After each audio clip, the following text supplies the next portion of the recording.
Okay, away we go, folks. Away we go. Once again, this is from me to you. This is episode 652 of Blind Magic in Alice Springs. And yes, I am your host, Murray Stewart. During the recent referendum that was to decide very simply yes or no to a voice enshrined into our Constitution and therefore to our national parliament, we were subject to relentless campaigning from the top end of town corporates and from the government itself. And we were bombarded wherever we went, whether it was just simply going to an AFL game, whether it was flying on a Qantas jet or shopping in a supermarket. But have the corporate giants learnt? No. No, they have not. Woolworths have thrown its hat into the ring where Australia Day is concerned. And therefore, there is beginning to be pushback from Australians saying, get out of our life, get back to your core responsibility, and that is the provision of groceries at fair prices we trust to your fellow Australians. As I said, they have not learnt. So what have I decided to do? I've decided not to shop at Woolworths. That's it, that's my protest. Hit them where it really counts. Financially.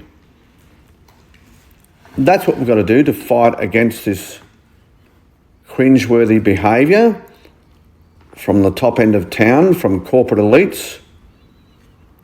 Hit them where it really hurts, their bank balance. This morning I heard that there had been a Woolworths outlet vandalised. That's not the answer. That's absolutely not the answer. And whoever was responsible for that, you are an idiot.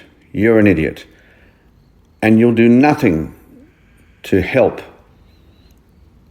the campaign against Woolworths and its absurd position against what the majority of Australians want. And what the majority of Australians want is they want people to back our country, be pro-Australian, be a proud Australian, be a strong Australian.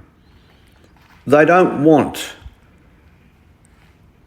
our well-established institutions played with, and they certainly don't want to be bombarded with politics when we shop or when we fly or when we attend sporting events. No, we want them to stick to their charter, stick to the area of which they have a licence to do. And in this case, Woolworths have a licence to sell groceries. So not only are they ripping off the farmer and ripping off the consumers, they still have not learnt from the referendum that we don't want them to ear bash us about the things that only the minority of Australians believe in. You know, tampering with our Constitution, tampering with our institutions, and tampering with our traditional values. And most importantly, we want all Australians, including our supermarkets, we want us all to be proudly rowing in the same direction, being united, not divided. That's what we want. And doing what Woolworths are doing, virtually protesting about being an Australian, is not Australian.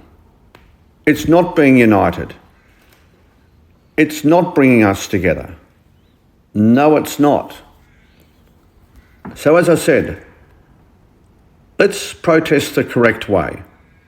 Just don't shop there. Don't shop there. That's my stance, and I trust it will be yours. But let's not encourage silliness. I did hear this morning that, I think it was Sally Segel, is that her name? Sally Stegel, I think, one of the leaders of the Teals, indicating that Peter Dutton was responsible for that idiot who vandalised the Woolworths store overnight. Well, how absurd. How absurd. I mean, if you were to take that to its nth degree, Starlee Segel herself is responsible for, those idiot climate activists who climb onto coal ships and shovel coal into the ocean. Much needed coal, by the way, when you consider the plummeting temperatures in the Northern Hemisphere. That's coal that they really, really do need to keep our fellow international citizens warm and to keep them fed. No, but these protesters think it's a great idea to shovel that much needed coal into the ocean. And they also think it's a good idea to deface and vandalise industrial offices of coal mining companies and the like. And they also think it's okay that people should invade the privacy of coal mining directors' homes. But should they be held responsible for such vandalism and such outrageous activities? No, they shouldn't. It's the idiots who do it who should be held responsible. So Starlee Segel is absolutely out of line to put this on Peter Dutton, as much as I would be out of line to suggest that Starlee Segel is directly responsible for such behaviour of some of these outrageous climate activists. No, put it on those who are directly responsible. Anyway, I've got my protest flag up in terms of Woolworths. I will quietly just shop somewhere else. That's right, I'll take my dollars somewhere else. I'll vote with my feet. This has been episode 652, a Blind Magic Communications production.